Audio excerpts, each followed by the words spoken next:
Hello everyone, good morning. Welcome to Pattern a Day. I'm David Getson here with the Living Process video at Arroyo Outdoor. And the pattern today is number 11, local transport areas. As we're going to see in some of these pattern language patterns on how to improve and solve design problems in the built environment, some of these are really strong and really amazing. Some of them less so. And this one, I think maybe you could get something good out of it if it's defined a bit more. I think this one is a bit weak, but what do you think? Be sure to like, share, subscribe, comment, argue with me, say what your thoughts are. But this idea for 11 local transport areas, let's get into it. Let's see what's the problem that they're trying to talk about. Cars give people wonderful freedom and increase their opportunities, but they also destroy the environment to an extent so drastic that they kill all social life. Well, how do we solve that? The problem of cars. No wonder this is a bit of one that I think needs further development, because this is how do you have a technology as disruptive as cars, and innovation as disruptive without having some type of thorny means of solving it? I think that we're dealing with cars a lot better now than we have in decades past. There was a lot of kind of naive mechanical exuberance about the automobile when it first came around, and certainly I think cars have a lot of benefits. Obviously, people wouldn't use them if they didn't. There are a lot of Faustian bargains and trade-offs. Those are the problems. We have to deal with parking lots, we have to deal with traffic jams, we have to deal with how we have priority. When they say environment here, this is very key. He's not talking about greenhouse gas emissions. It's a whole separate issue. What he's talking about is they destroy the built environment. Think about the way that things were built, and you can see this like layers, like sedimentary layers in the United States. You can see areas that were built in the 1920s and before automobile stuff completely influenced the way that things were built. A good example of this is a place where you have shop windows right up to the street, where when you walk by it, it's very pleasant, and you have this kind of walking shopping street. We're building those now on purpose and recently, but until very recently, after say the 40s, you'd build the kind of strip mall thing where you pull in and you park right away. It's built for the convenience of the car as a machine. And when that's prioritized, the general pleasantness of the built environment goes down and is killed socially. What did we say a little while ago? David Brooks doing the sociological research about the correlate to unhappiness being strapping yourself inside of a metal box away from other people's voices and faces and interacting in this competitive way with your road rage and with your stress. Having to make your people have a decision stack. There's something like a limited amount of and if you're tired, it's less decisions. A limited amount of decisions before you get fatigued each day. If you're not commuting in a car, you're depleting your decision stack a lot less. Think of all the decisions that you're compelled to make for your own safety and survival, especially if you commute on a highway with heavy traffic. It's one of the big reasons, the need to make decisions on the fly. It's one of the big reasons why commuting in traffic is way more stressful than commuting in an open road. So your awareness has to go up, you're making decisions all the time. If you're able to live your life where you don't have to do that,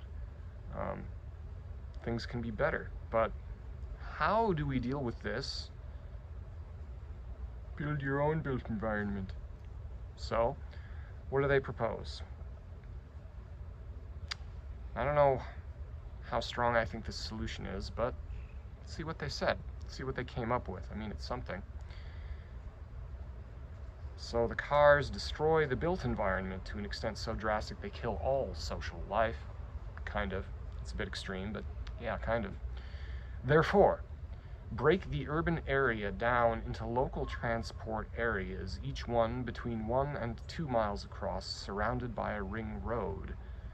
Within the local transport area, build minor local roads and paths for internal movements on foot, by bike, on horseback, and in local vehicles. Build major roads which make it easy for cars and trucks to get to and from the ring roads, but place them to make internal local trips slow and inconvenient. Kind of. I mean, the thing that comes to my mind immediately is they kind of tried this with Henry Hillard Holmes, Cabrini Green, and Robert Taylor Holmes. And those are just the Chicago ones that I know offhand. All the mid-rise and high-rise housing projects thought, cars, they're unsafe. Let's have social life. They wanted, let's have a big green area so everyone can look and see a great green lawn from their apartment and a playground down there that everyone can see. And it was, they talk about this in pattern language later, how that's a bad thing, but the whole idea of, it's not easy to say, how do you direct traffic and try to flow traffic around and not have traffic go through.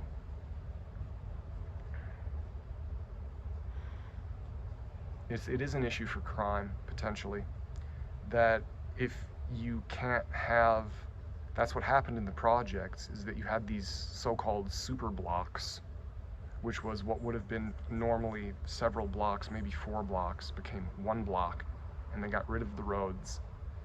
And at that point, the police cruisers couldn't do what they did before, which was to just drive around and circle around and see what was going on. And, well, the crime went into the center of the super block where they knew the cops wouldn't go. That's a risk. If you're creating a place, like this pattern says, where the cars can't go and the cops are in the cars, creating places where cops can't go.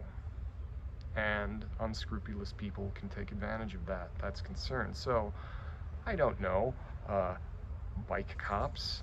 So, these are all very complex things, and that's one of the reasons why I don't think this is a very strong pattern. There are too many things to solve at once with this, and it's possible to articulate a pattern of